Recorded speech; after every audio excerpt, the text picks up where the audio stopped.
आदर्श विद्या मंदिर द्वारा संचालित ऑनलाइन कक्षा में आप सभी भैया बहनों का हार्दिक स्वागत है।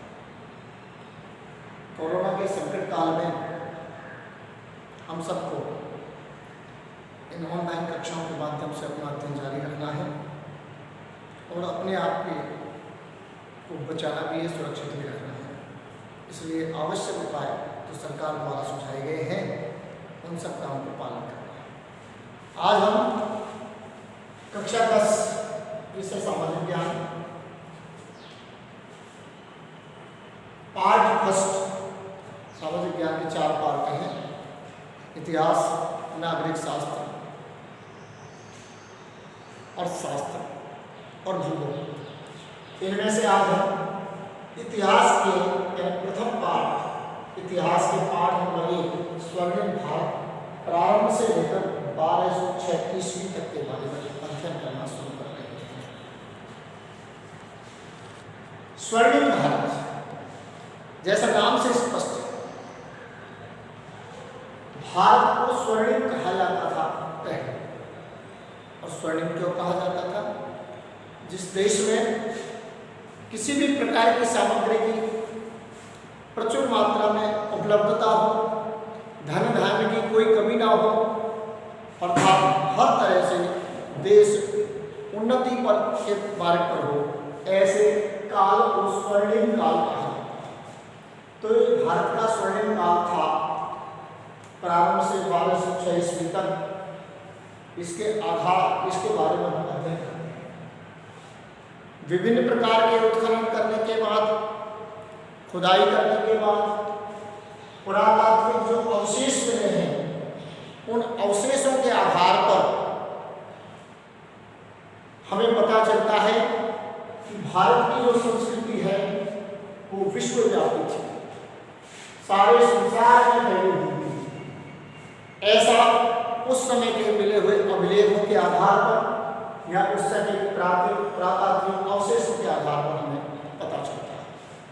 हमारे देश भारत का शासन, भारतीयों का सांस्कृतिक और राजनीतिक प्रभाव विश्व के अधिकांश देशों पर दिखाई देता है, चाहे ब्रह्मदेव हो, श्याम देश, Indonesia, Malaysia, Australia, Philippines, Japan, Korea आदि अनेक देशों पर भारतीयों का सांस्कृतिक और राजनीतिक प्रभाव स्पष्ट रूप से दिखाई देता है। ये सब अध्ययन करने को पता चलता है जब पुरातात्विक अवशेषों को खोजते हैं या उत्खनन के दौरान मिलने वाले जो चिन्ह हैं उनके आधार पर हम सबको इस बात की जानकारी होती है कि भारतीयों का सांस्कृतिक और राजनीतिक विचार विश्व के अनेक देशों तक फैला हुआ था। यानी सांस्कृतिक दृष्टि से और राजनीतिक दृष्टि से भारत का प्रभुत्व इन देशों पर था। ये भारत का स्वर्णिम काल सिंधु सभ्यता, सरस्वती सभ्यता, भारत में जो सभ्यता है सिंधु सभ्यता, सरस्वती सभ्यता, वैदिक सभ्यता, रामायण काल, महाभारत काल, वहां तक आते आते भारत का इतिहास स्वर्णिम था।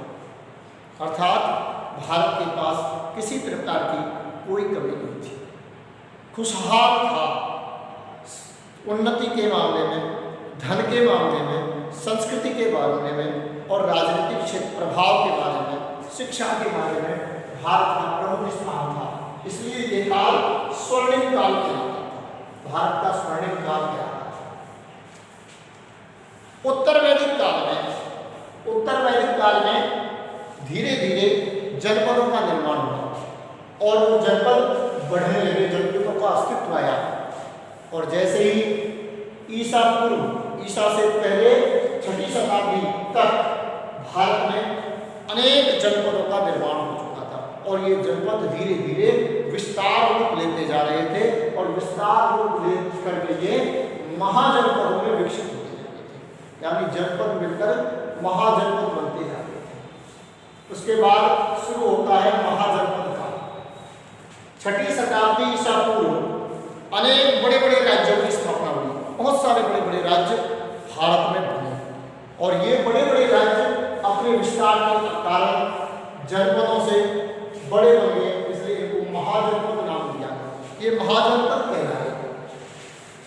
बौद्ध ग्रंथ, बौद्ध का धर्म ग्रंथ है अंगुत्तर निकाय, और जैनों का धर्म ग्रंथ है भगवती सूत्र। इन दोनों में उस समय 16 प्रमुख महाजनपदों का वर्णन होता है, परंतु अंतर इतना है, अंगुत्तर निकाय और भगवती सूत्र दोनों 16 महाजनपद बताते हैं, परंतु नाम का अंतर है। भगवती सूत्र में उसके अलग नाम दिए हैं, जबकि जैन ग्रंथ अंगुत्तर निकाय में उनके अलग नामों का वर्णन किया गया है। अंगुत्तर निकाय के अनुसार 16 महाजनपद थे। इन 16 महाजनपदों के नाम मैं आपके समक्ष रख रहा हूं, ध्यान से समझें। काशी, अंग, कुरु, मगध, बज्जी, चेदी, मल्ल, वत्स, कौशल, पांचाल, मत्स्य, सूरसेन, अस्मक, अवंती, गांधार और कंबोज। इस प्रकार ये 16 महाजनपद तत्कालीन समय में, यानी ईसा से 6वीं शताब्दी पूर्व, ईसा से 6वीं शताब्दी पूर्व में इन महाजनपदों का वर्णन मिलता है। और ये महाजनपद बौद्ध धर्म अंगुत्तर निकाय ग्रंथ है बौद्ध धर्म का, उसके अनुसार इन महाजनपदों के बारे में हमें जानकारी प्राप्त होती है।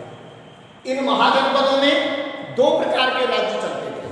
2 प्रकार के राज्यों का से तात्पर्य, एक तो राजतंत्र था, राजाओं का शासन था, और दूसरे गणतंत्रात्मक राज्य थे। ये महाजनपदों में शासन राजतंत्र से भी चलता था और गणतंत्र से भी चलता था।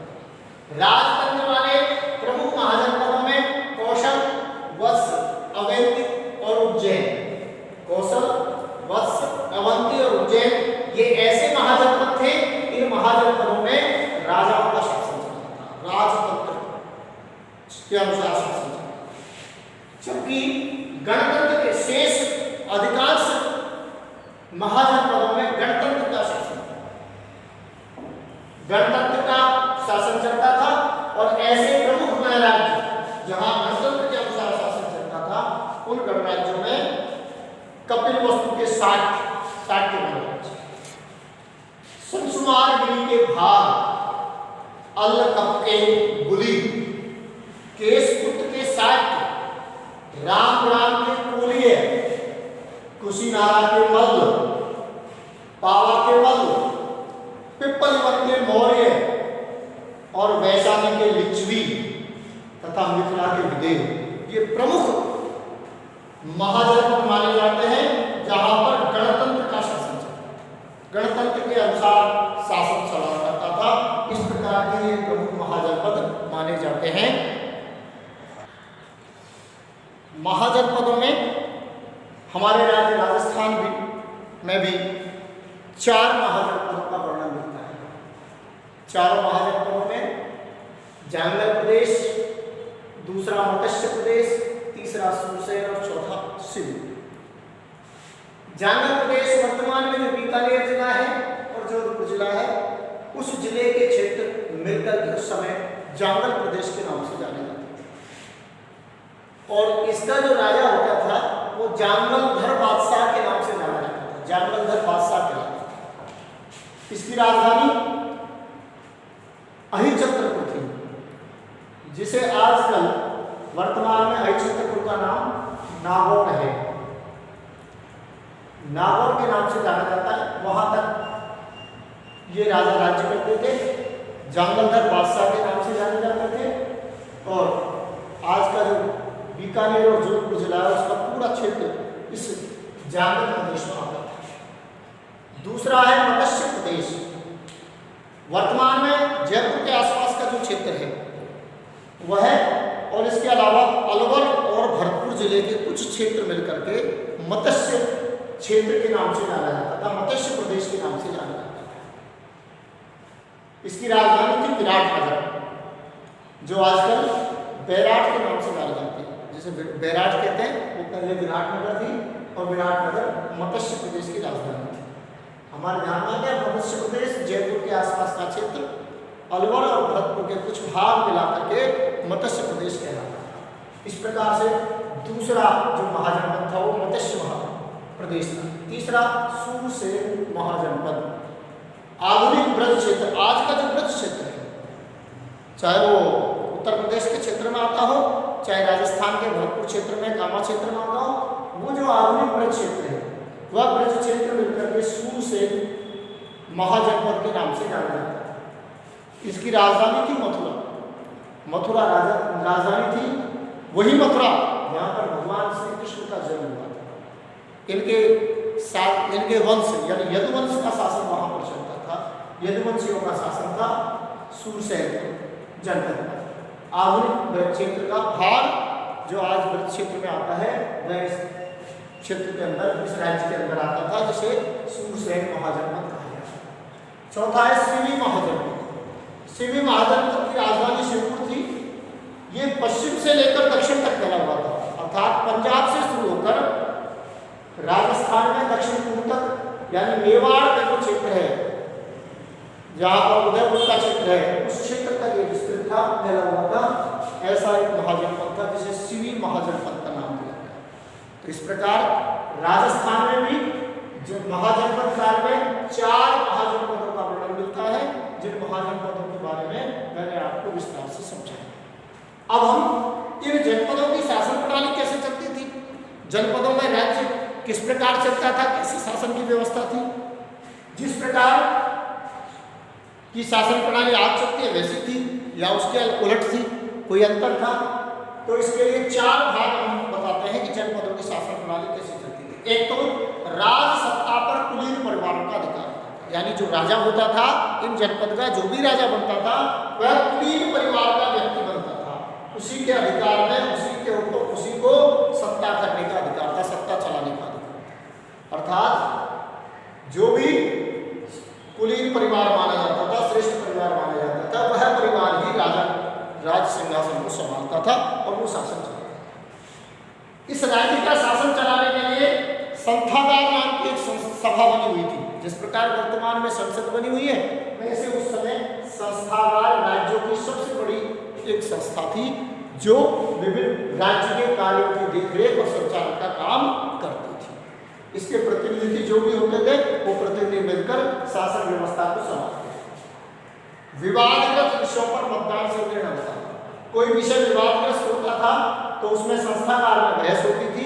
बहस होने के बाद उन विषयों पर मतदान करवाया जाता था और बहुमत के आधार पर निर्णय लिए जाते थे। राज्य के नियमों का निर्माण संस्थागार द्वारा, जिस प्रकार आज देश के शासन की व्यवस्था किस प्रकार चलने वाली है, शासन की व्यवस्था क्या रहेगी, इसके बारे में निर्णय संसद करती है। उस समय राज्य के जितने भी नियमों का निर्माण संस्थागार के द्वारा किया जाता था, यानी संस्थागार में जितने सदस्य होते थे वो सब इन विषयों पर निर्णय लेते थे, कानून बनाते थे, नियम बनाते थे, शासन प्रशासन के बारे में निर्णय करते थे। तो इस प्रकार जनपदों के बारे में, महाजनपदों के बारे में विस्तृत जानकारी से आज अपन ने अध्ययन किया। कल से हम विभिन्न वंशों का जो शासन हुआ उसके बारे में पढ़ेंगे। धन्यवाद।